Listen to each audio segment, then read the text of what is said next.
makanannya yang punya sayap, nggak bisa terbang. Ya, cicaknya nggak bisa terbang, tapi kalau cicaknya bisa terbang, terus makanan nyamuk itu mungkin bisa kejar-kejaran. Ini cicaknya nempel, nyamuknya bisa terbang. Ya, kalau nggak Allah yang menggerakkan nyamuk itu nempel di dinding itu sehingga dimakan cicak, itu nggak bisa. Ya, maka kekuasaan Allah Subhanahu wa Ta'ala itu tidak terhingga. Cuman Allah yang mampu ngurus alam dunia ini, dan cuman Allah yang mampu menciptakan alam dunia. Kita kalau sering bertafakur, mikirin tuh. Tafakur itu memikirkan sesuatu yang ada di balik ciptaan Allah. Siapa itu yang menciptakan? Yakni Allah. Sehingga timbul kerendahan hati kita, timbul sifat ubudiyah kita, bahwa kita ini adalah hamba yang lemah. Tapi kalau kita jarang bertafakur, kita ngerasa gede aja kadang-kadang. Ya, ngerasa mampu, ngerasa sombong aja. Tapi kalau kita mau bertafakur, ya Allah tuh gunung besarnya minta ampun. Begitu naik di atas gunung puncak ngelihat rumah yang besar, kalau kita lihat dari depan, rupanya lihat dari gunung kecilnya minta ampun. Yang pernah naik pesawat ngelihat rumah-rumah itu yang kita bangga-banggakan itu kecil kali rupanya. Masya Allah. Maka jangan sombong. Maka kita berterima kasih kepada Rasulullah Sallallahu Alaihi Wasallam dengan sebab Rasulullah yang mengenalkan kita supaya kita kenal Allah.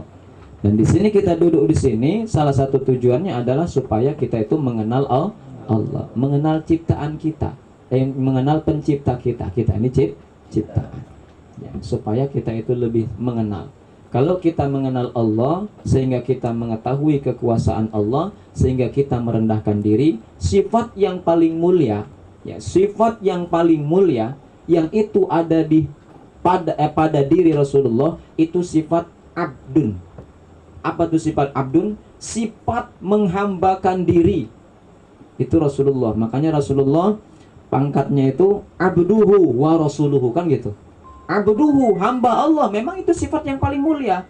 Sifat makhluk yang paling mulia itu menghambakan diri kepada Allah. Jangan malah meninggikan diri, menyombongkan diri. Sifat merendahkan diri kepada Allah. Nah, itu sifat yang paling mulia dan paling agung, dan itu ada di Rasulullah. Ya. Dan Rasulullah itu, ya, jama'allahu khaira kullahu. Allah itu mengumpulkan, ya, mengumpulkan seluruh kebaikan, ya, itu di suatu baitin, di satu rumah. Sedangkan wa miftahuhu, kuncinya rumah itu adalah hubbun Nabi Muhammad sallallahu alaihi wasallam, cinta mencintai Rasulullah. Itu kuncinya. Nah, kalau udah mencintai Rasulullah, sehingga kita pun dapat mencintai Allah dan dicintai oleh Allah. Makanya kumpulnya seluruh kebaikan yang Allah ciptakan itu dikumpulkan dalam satu tempat. Kunci daripada tempat tersebut adalah cinta kepada Rasulullah. Makanya kata Allah Subhanahu wa Ta'ala, ketika banyaknya orang yang meragukan tentang kenabian Rasul dan gak mau nurut kepada Rasul, ngaku cinta Allah tapi gak mau ikut Nabi, maka turun ayat qul in kuntum tuhibbunallaha fattabi'uni yuhibbukumullah. Itu kuncinya. Ya. Kata Allah Subhanahu wa Ta'ala, ucapkan wahai Muhammad kepada mereka yang mengaku cinta kepadaku tapi gak mau nurut samamu. Ucapkan pada mereka, qul in kuntum, andai saja kalian tuhibbunallah, mencintai Allah, ya, fattabi'uni, ikuti aku, ikuti. Ya. Mutaba'ah kepada Rasul, cinta kepada Rasul. Ya. Mutaba'ah, ikuti Rasul. Nah, kalau udah bisa mengikuti Rasul, yuhibbukumullah, barulah kalian bisa mencintai Allah. Ya. Tawasul tuh, bahasa tawasul, benar nggak? Itu tawasul kita tuh.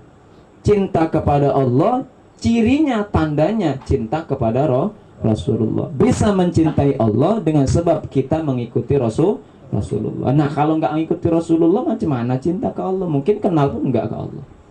Ya, maka dari itu, kalau kita mau mendapatkan gudang kebaikan yang Allah kumpulkan kebaikan dalam gudang tersebut, cari kuncinya. Apa kuncinya? Mutaba'atur Rasul, mengikuti Rasulullah sallallahu alaihi wasallam.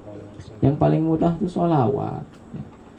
mengerjakan sunnah-sunnahnya, perintah-perintah Rasulullah kerjain. Dan jangan sekali-kali kita berani dan menyepelekan larangan-larangan Rasul, dosa-dosa walaupun itu dosa kecil.